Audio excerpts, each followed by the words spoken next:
So today's the 2nd of September, where I'm supposed to be going up for my final GB assessments to get to be part of the team. Due to a bad injury, I've torn my tendon. I had to have surgery on it, so I had to miss my trials. I'm gutted. I'm absolutely gutted. It's my first injury. To be honest, I don't know what to do with myself. I've never been in a situation. Trying to stay positive.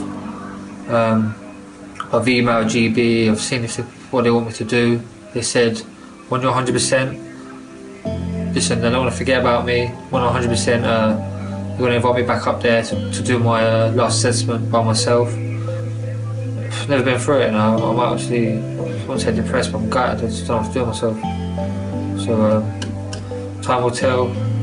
Need to get recovered and just keep pushing forward.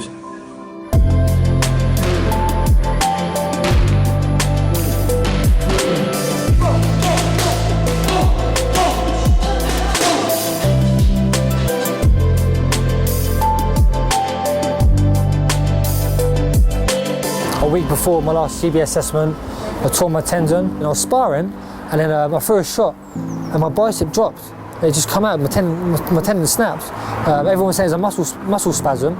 I kept sparring. I don't have a round. I couldn't throw a shot, and then I got back, and my bicep was down here. My bicep was down here, and then yeah, man, it's just emotional, man. It's depressing. So I couldn't actually compete to get my place in the GB squad. Yeah, it took me out. I went to NHS.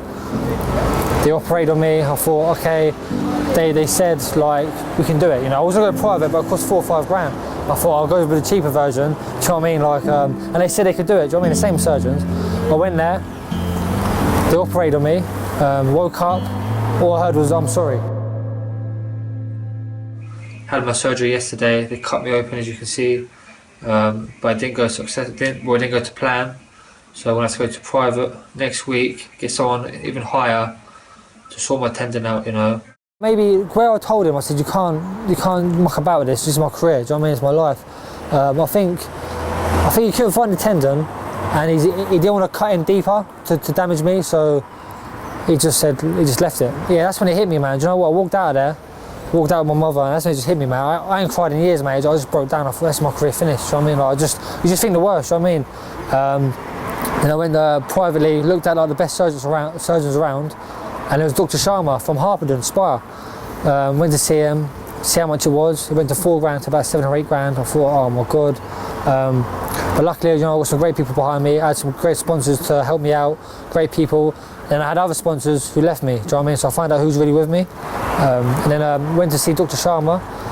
He x-rayed it up, looked up, he said, yeah, we can do it.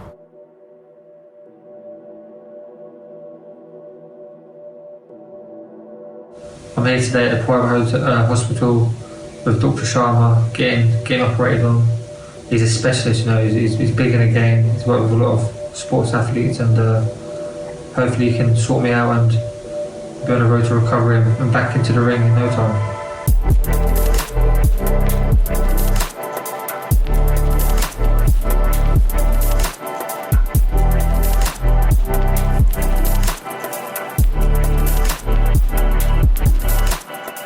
And what we'd normally do is just do that without stopping. So you get 5, 6, 7 circuits around the stream. Then we'll be running up here, and then once we get to the bottom of the hill, it's just shuttling up and down that hill there. So that's good for the calf monster it is.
I end up more knackered than the pair of them.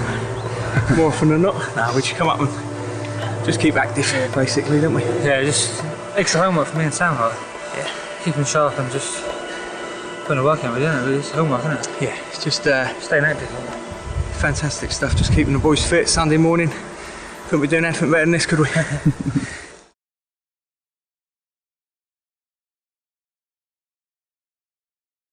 Just finished my operation. Just in recovery mode. I'm out of my nut, to be fair. And yeah, it's all gone to plan. And I just want to say a big, massive thanks to Dr. Sharma. Give it 2 or 3 months to be back in the ring, so I just can't wait. I'm fucked. But no, I'm really, really happy with it all. And yeah, just can't wait.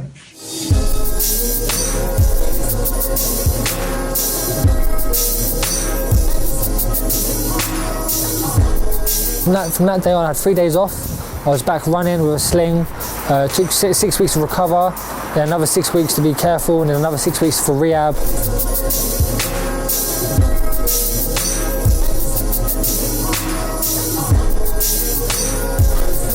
Back sparring in December. My first spar back was against James DeGale. He's fighting for a world title. He said, "Can we spar?" And I was like, "I'm keeping fit. I haven't sparred for 3 or 4 months, and this is where I'm going to find out if I'm mentally there, stronger, and if my arm's alright." So yeah, I sparred him, done 3 rounds. I was crushed. I was squeezing up. He said, "Can you stay in for another 3 rounds?" And then we were just in there talking to each other.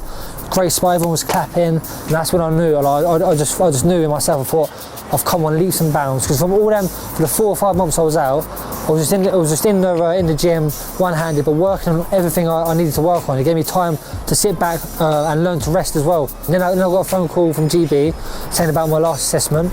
It's in February, March. And I thought, right, this is it now. This is my last shot. Went there, performed, sparred all the Olympians. Best I've ever felt. Arm held out right.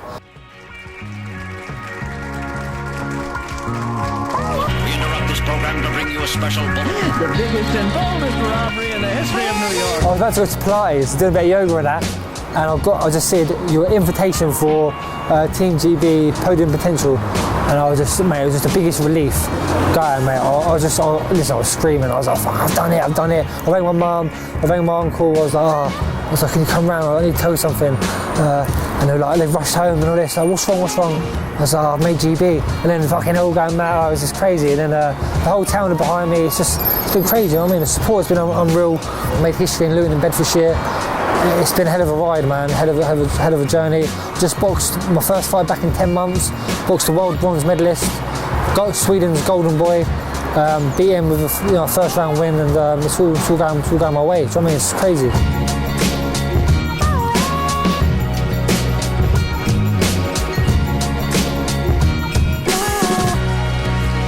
Yeah, so they were just doing so Storm Gym there. It's the first ever K1 event ever in Luton. As you know, before the other episodes, I'd done a bit of Thai boxing at Storm Gym before my career.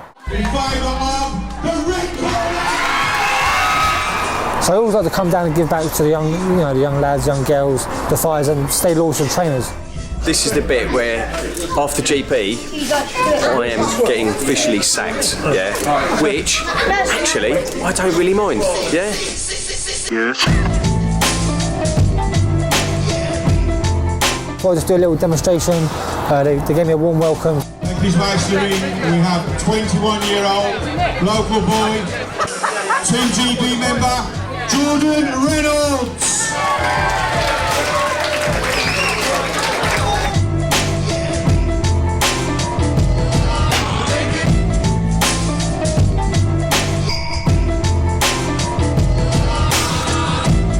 I'm so pleased for him, and I know how hard he's worked, and you know he's put in on time over the years. He's got a great fan base, and he deserves every success he gets, to be honest.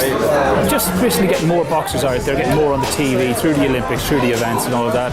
It just gives them such a bigger profile. You've got Anthony Joshua right at the top and fighting for the Olympics and all of that. It seems a natural progression for fighters to go that way in the end. But it's a different type of boxing. You know, it's not like straightforward, oh, we're just going to fight like that. It's a different style of boxing. You're in closer, you're working harder, you don't have to pick your shots. So it is a route for everybody, but it's not a straightforward route. It is a tough way to go. Because a lot of kids here, they're in a bit of like, not trouble, but they ain't got stable homes and then they think, do you know what, if he can do it, I can do it. And it gives them a little bit of hope. So yeah, it's all good, it's all good.